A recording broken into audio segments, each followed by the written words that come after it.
Good morning, afternoon and evening, my crazies. My name's Angela, I'm the Crazy Poppy Lady, and welcome back to this week's Whips and Bits and Chat. If you could do me a big fat favour while the intro's playing, if you could hit the thumbs up and double check that you are subscribed still to the channel, because the bots have been about and have been playing games with my subscriber count this week. So double check you are still subscribed, and of course that you have your subscription, the little bell set to all. That way you won't miss any future videos that are coming out this month.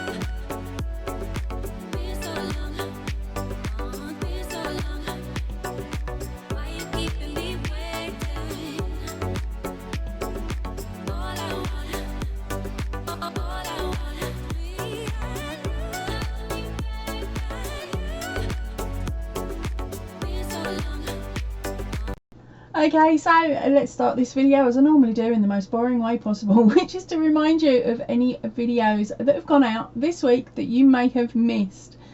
Right, so this week's ones that you may have missed were a happy mail, and who's it from? Some absolutely beautiful items in that happy mail. So if you haven't had a chance, click on that I button and that will take you over to that video.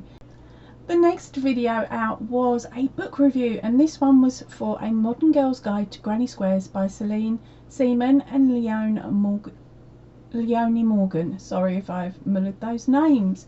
Again, that one is up in the I button. Now, I have had a go at one of the squares here, but I happened to pick one of the hardest ones in there with a technique I've not played with before, like I normally do. So it's been ripped out a couple of times, and I think I'm going to have to go and start from the beginning with the most easiest pattern in that book, just so I know that I can understand the way that the book is written, of course, because this one is written in English terminology. So as I'm working in the book, not only do I have to deal with all the extra English words, but I have to also translate it from English to American terms, so that I can understand it a little bit better. And with my dyslexic brain the way it is, it's been fun this week because the brain cells not wanted to play.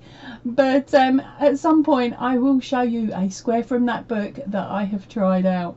Okay, now the last video up this week, there was only the 3, because the last one up was a pumpkin crochet tutorial. Now, this tutorial has actually worked as a flat panel. You then join it together and seam it, and there's a little trick at the beginning and the end of each row that means that it auto shapes a lot more for you, so you don't have to do any decreasing. Now, this is the pumpkin with an amigurumi, and hidden inside here is something very special, but I'm not telling you because, as you can tell, he hasn't gone out to his new home yet. I've been a bit lapsed, but I needed to keep hold of him so I could remind you of him before showing you the little mini one there. Now, this one has actually got a ball of yarn in it at the moment, some little hand-dyed yarn, because I'm using it as a way to secretly hide my stash, which means that I can open this up quite nicely and quite easily to get at that ball of wool when I need it. Oh, sorry, the ball of yarn I should say, when I need it, just by giving it a wiggle. And there we go, I'm popping it out.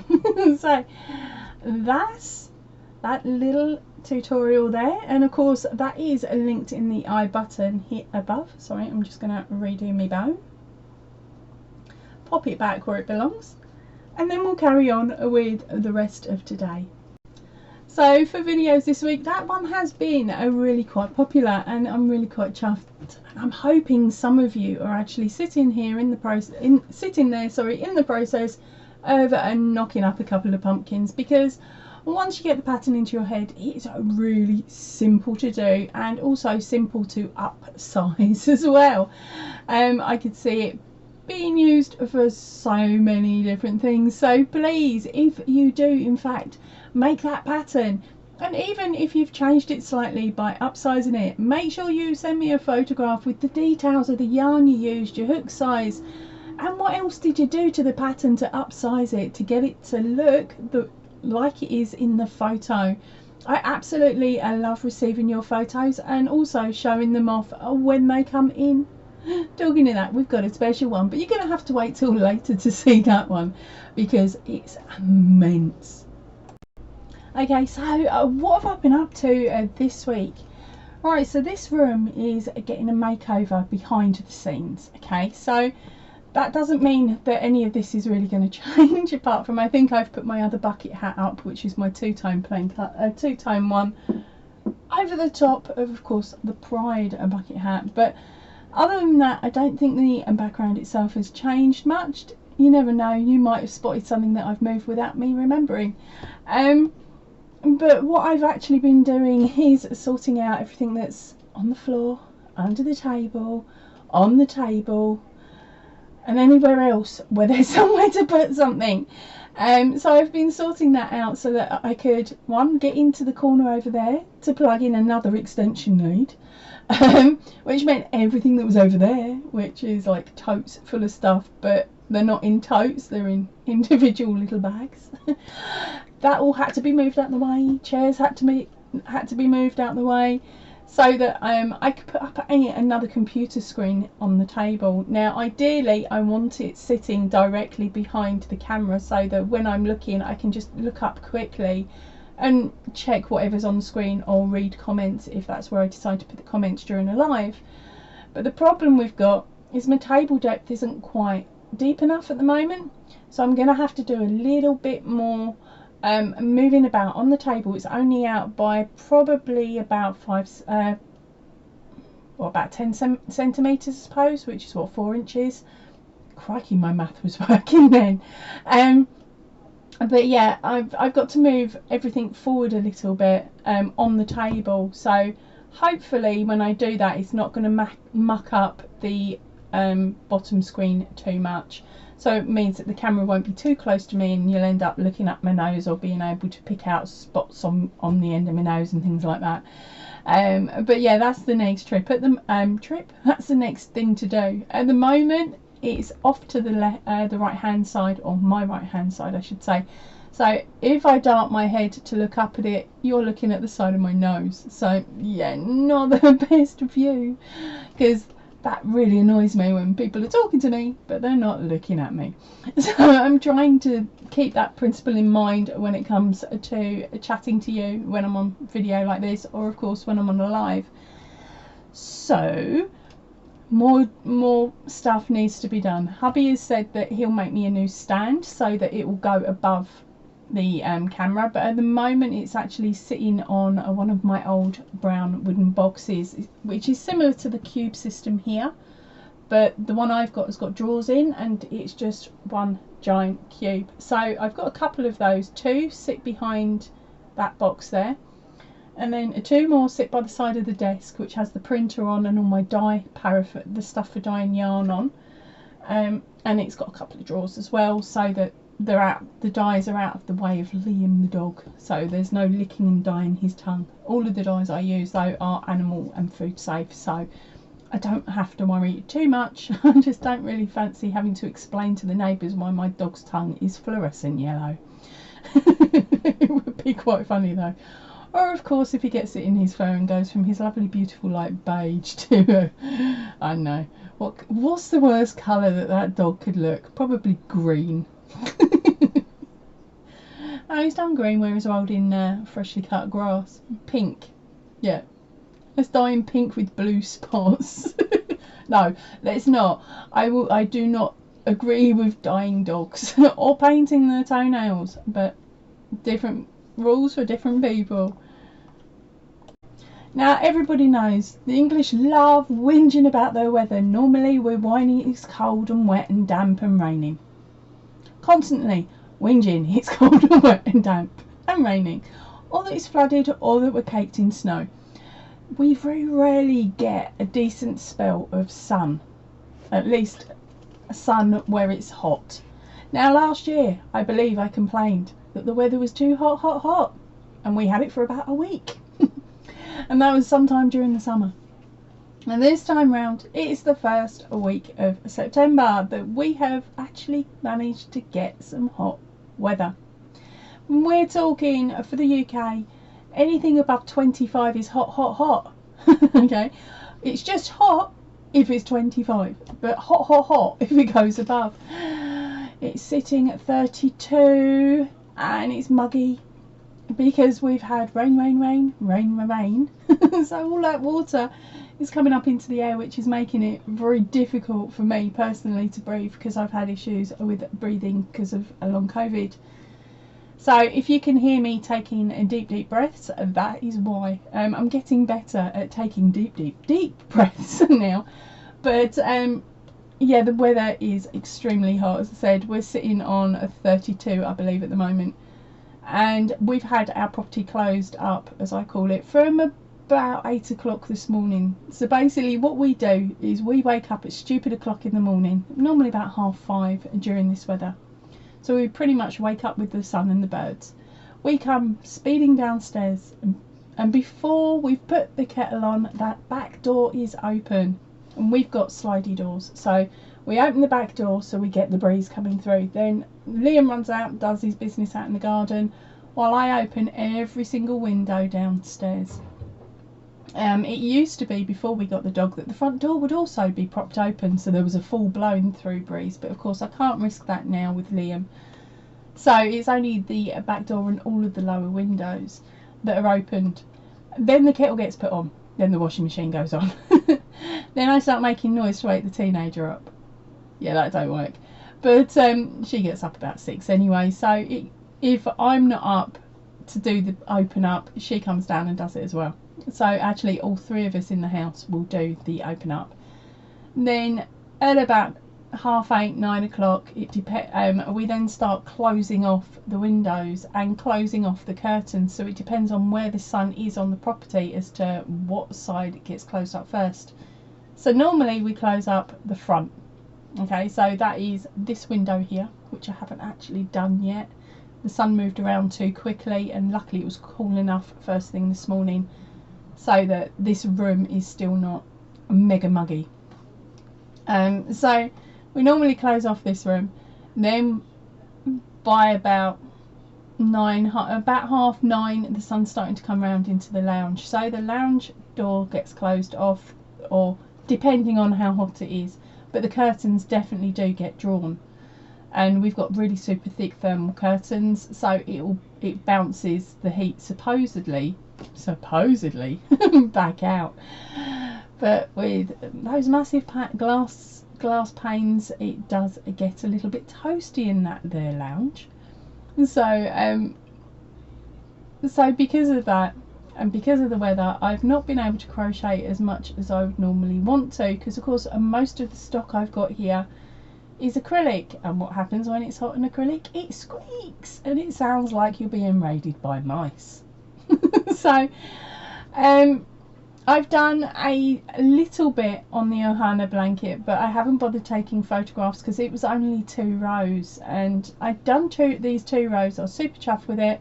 Just about to add in a new colour that you won't have seen in any of the photographs, to realise that I'd mucked up, because I'm working on the second set of leaves now that are within the pattern, and I'd used the wrong colour of green. And so I had to strip back those 2 rows and then redo them with the right coloured green. I think I'd used the dark instead of the bright. Should have just stuck to one shade of green, it would have been so much easier. But yeah, so I got past that point and then was working my way up to the new colour to add, which happens to be a dark blue. Slap bang next door to a black. That's it, take a deep intake of breath. Ooh. Now, I suffer with a light sensitive migraines, so The lights in our lounge are not strong because it's artificial light for the most part that actually causes the migraines. If I say I had to go up to the hospital and I was spending any length of time in the hospital, that would normally give me a migraine. After about 6 to 8 hours, boink, there's a migraine. If I'm tired, boink, there's a migraine, especially adding that in. And so because of that, we've got these low level lights, which normally means I'm okay to work as long as I'm not playing with dark colours. Yeah, they're dark. So no, I had to put it down, right? Which was fine. I was like, I will get to this in the morning, and then the heat rolls in, and I'm like, I can't have this blanket sitting on my lap. It will toast me, and my magic table that I've got doesn't actually sit over the top of me, so I couldn't rest it on me. So I've got to go out really at some point and purchase a little up and over table. I know where to get it from. I've seen one for like under a £5, so it's just literally to sit up and over my legs so it doesn't get stuck to them. But the other thought was, do you know what, I'll just wait a week and then I won't have to cough up £5 for a little up and over table, because it'll be cold and raining again. Sorry if I've just jinxed anybody for this week coming.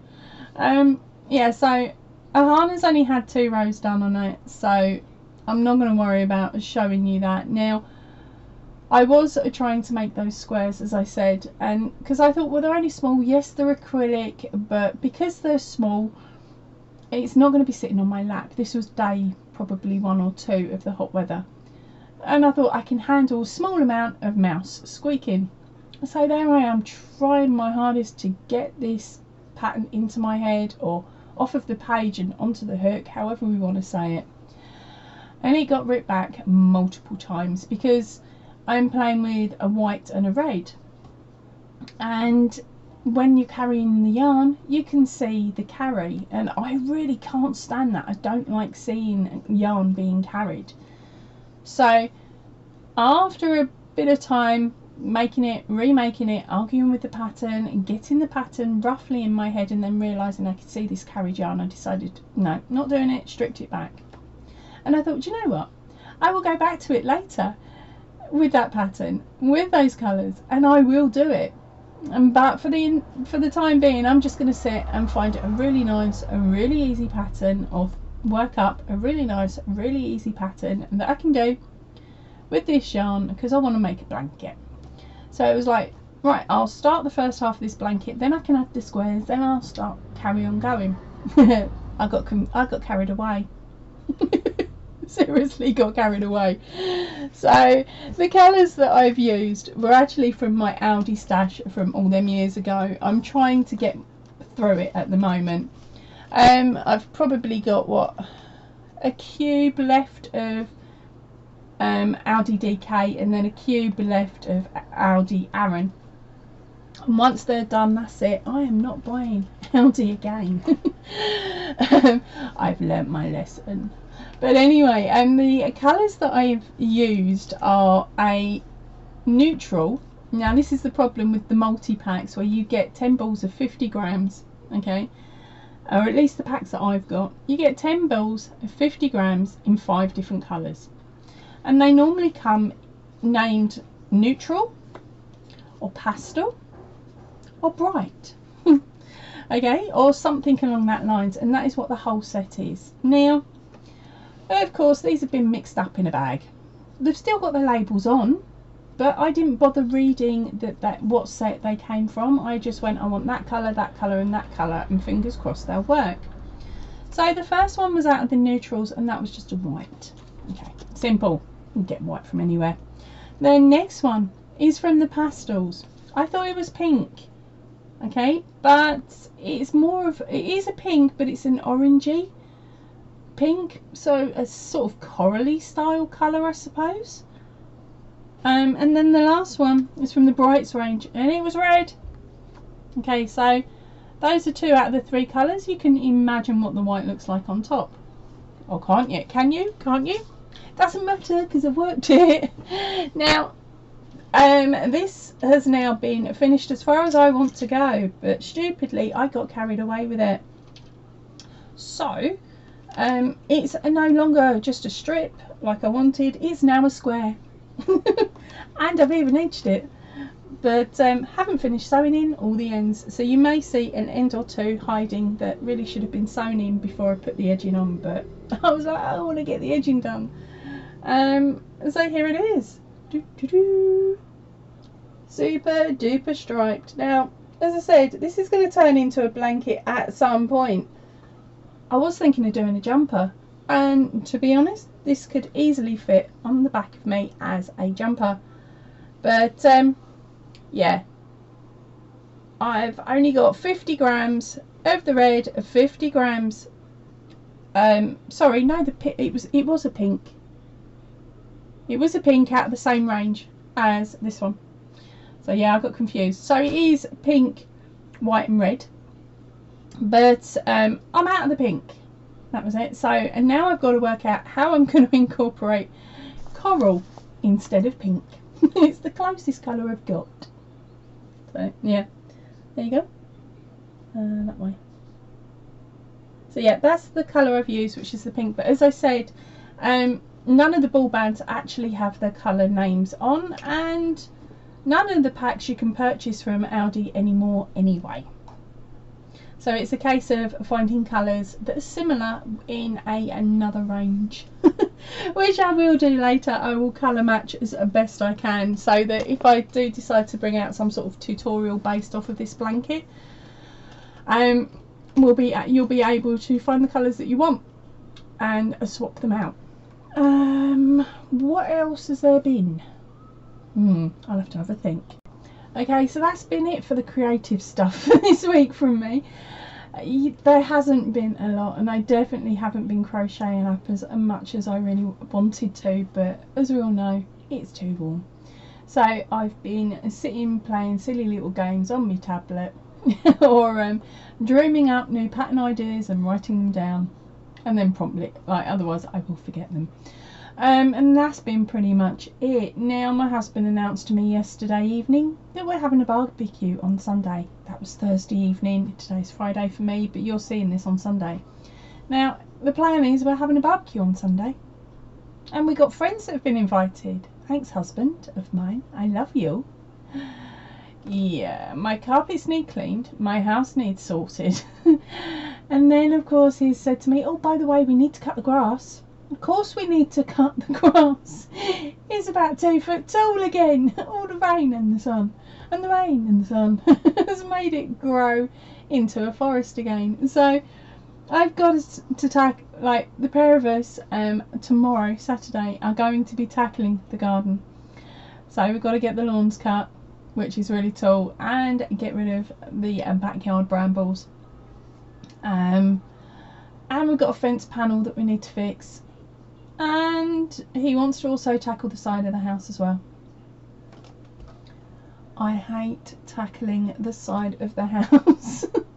You may have seen it in previous videos. We've already tackled it once this year, got rid of most of it, and then it grew again because we're unable to dig out the roots of any of the flowers that are there, because they're bushes and they go very deep down into clay, so there ain't no way I'm going to be able to dig that up. So yeah, it's just a case of trying to keep on top of it and maintain it, which should in theory be sort of every other week go out and chop, but every other week it's normally raining and the weekends in between are as well. So it's a case of getting out there and when we can. So he's telling me that we'll be doing that this evening. Friday evening, we are attacking the garden once, of course, the temperature drops a little. It'll be fine. The grass will be okay. It'll be fine because once it's cut, I'll give it a quick watering over so that it means that it sort of fixes itself a bit. And as for the stuff that we want dead, we'll just pull it out or cut it down, leave it for a little bit, and then of course with this temperature it's going to dry out nice and quickly, which means we can get rid of it a lot easier than normal. It's just a lot of work, and by the time Sunday rolls around I think we're both going to be exhausted and falling apart more than normal during the week. But it's going to be lovely to see. the couple that have been invited, because we haven't seen them for a while, so that's going to be fun. Okay, and now it's time for the best bit of the video. It's your photographs. That's right, I got a photograph for a few, put my teeth in, I got a photograph sent to me on Friday morning. Now I knew this photograph was arriving because a cheeky Sabrina manager has already made a video and shown it in her video earlier on in the week. So I was like, come on girl, where's my video, where's my photo, where's my photo? But I hadn't said it to her. I just let it roll like for 24 hours, and then I messaged her Friday morning and said, oh wait woman, where's my photo? So she sent me them through. So I'll be showing them to you in a few moments, and I'm also going to try something a little bit different because I've got this new editing suite. I'm testing out something. I need to learn if I can actually overdub this video with a voiceover. So what I'm going to do is show you a photograph, the first photographs that she sent of this item that is absolutely amazing. And by the side of it there's some basic information like the yarn used and the stitches used and the methods used. She'd done something different. She got her hands on one of my winners only patterns, and it's spooktacular. So when I didn't know what it was going to turn into, I was expecting a blanket, maybe the C2C mini that's in my playlist for Stitch a Week, so it would be a bit smaller than the C2C standard that's also in the playlist, the videos number 4 and 5. But she didn't. She did this. Have a look at this. Okay, so here we are. This is made by Sabrina Mellinger. The pattern is spooktacular. It's a winner only pattern by moi, the crazy poppy lady. To get your hands on this pattern, you need to of course win competitions on the channel, and then you will have the option of this pattern. But of course this one is a little bit cheeky and a little bit special. Right, so Sabrina used Starcraft Special DK in black and bright green. She only used 65 grams of each colour and used 35mm needles. That's right, you heard right, needles. She has changed the corner to corner pattern into a knitted pattern. She has used a really cheeky technique. This piece measures 20 inches wide and 15 inches in length. The technique that Sabrina is using is the double knitting technique, where both sides are worked at the same time from the same piece. When you are working on one side, you have the background colour and forefront colour. When you are working on the other side at the same time, the colours are reversed, so your background colour is now the forefront colour, and what was the forefront colour becomes a background colour. I've read that 4 times. I think I get it. I don't want to try it. She does also state that you can only use 2 colours with this technique, so it's the perfect, this was the perfect pattern for this technique. I'm just checking. Yeah, so that is what the technique's called. That sort of explains how the technique is done. And yes, I was tempted for a few moments to jump over to the dark side. Then I thought, you know what, my brain can't work with simple stitches on a crochet hook and remember how to make a poppy after making 3,000. So do I want to tackle this technique with a set of knitting needles when I only know how to do one of the stitches that it calls for? Nope. But thank you ever so much, Sabrina. I absolutely love it, and seeing how this design has worked up in a knitted format is absolutely amazing. I did try to talk her into doing one of the other patterns. That's when she told me she can only use 2 colours, so there was no trying to get her to do an elephant or a tree in a flower pot or one of the other evil patterns that I have available. They're not really evil, it's just they can be quite time consuming. But if you love your corner to corners and you want to have a go at a pictograph make sure you answer this question in the description box down below. What was that pattern that Sabrina used called?